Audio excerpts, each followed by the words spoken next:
Bonjour tout le monde, on se retrouve aujourd'hui pour une nouvelle vidéo.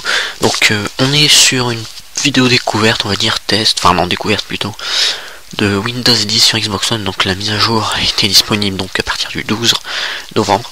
Et donc nous allons pouvoir découvrir Windows 10 sur Xbox One. Donc on peut voir que c'est fluide, ça ressemble, il y a les bases on va dire de l'interface qu'on avait sur Xbox 360. Donc à l'horizontale, à la verticale, enfin on a la communauté, on guide, marché, application, film, musique. Puis c'est très rapide, c'est plutôt bien foutu, c'est plutôt fluide. En allant sur le côté, on peut avoir les amis rapidement. En cliquant dessus, on peut inviter, enfin c'est plutôt rapide. Même en jeu, ensuite attendez, on a créé un groupe, un nouveau message, notification, paramètres.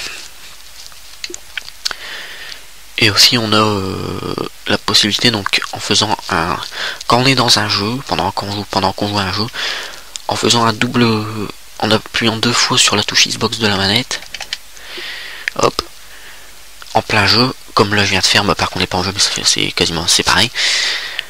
On a donc les amis qui s'affichent, donc c'est plutôt sympathique, c'est très rapide, donc en cliquant sur la personne on peut l'inviter, enfin voilà. C'est plutôt beaucoup mieux foutu avec cette nouvelle interface. Ça va permettre de demander, de rejoindre, d'inviter les gens rapidement en plein jeu. C'est un petit peu comme sur Xbox 360 quoi. C'est même mieux que sur Xbox 360, mais on peut dire que c'est vraiment pas mal. Donc bon, tout qu'est-ce qu'il faut, voilà, tout ça n'a pas changé. Jouer application, enfin voilà, c'est la seule chose qui change, c'est que c'est plus rapide, c'est beaucoup plus fluide, c'est aussi beaucoup plus beau. Ensuite il y a la rétrocompatibilité, donc bon ça je l'ai pas encore testé, la rétrocompatibilité. Faut surtout, vraiment je sais pas, pour l'instant il n'y a pas trop de jeux qui m'intéressent sur la rétrocompatibilité à part Call of Duty Black Ops 5 qui va débarquer.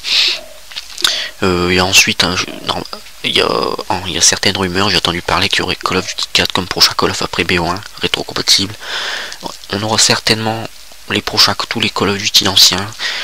Moi ce que j'attends, c'est, j'espère qu'ils vont nous mettre rétrocompatible GTA 4 et les épisodes de FLC. GTA FLC, ça serait super sympathique. En tout cas voilà, petite présentation de Windows 10 sur Xbox One, j'espère que mes informations ont été claires. Et aussi avant de vous quitter, il y a le retour d'Avatar, donc on peut recréer son propre avatar comme c'était le cas sur Xbox 360. Mais par contre quand on voit ses amis, je sais pas, c'est pas comme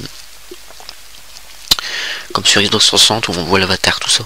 Mais je sais pas, peut-être que j'ai pas encore assez visité en retard. Bref, je vais arrêter de parler. En tout cas voilà. J'espère que cette petite présentation de Windows 10 vous aura plu. N'hésite pas à la partager, à laisser ton avis dans les commentaires. Si t'es un joueur sur Xbox et si t'es un joueur PlayStation, bah si ça te plaît ou pas. Est-ce que tu voudrais qu'il y ait ça sur PlayStation? Bon, il y aura jamais ça sur Play, mais bon après sur Play c'est bien aussi, mais il pourrait faire mieux je trouve. Mais bon après ça reste un truc basique, ça reste sympa sur PS4 aussi. Je ne descends pas la console.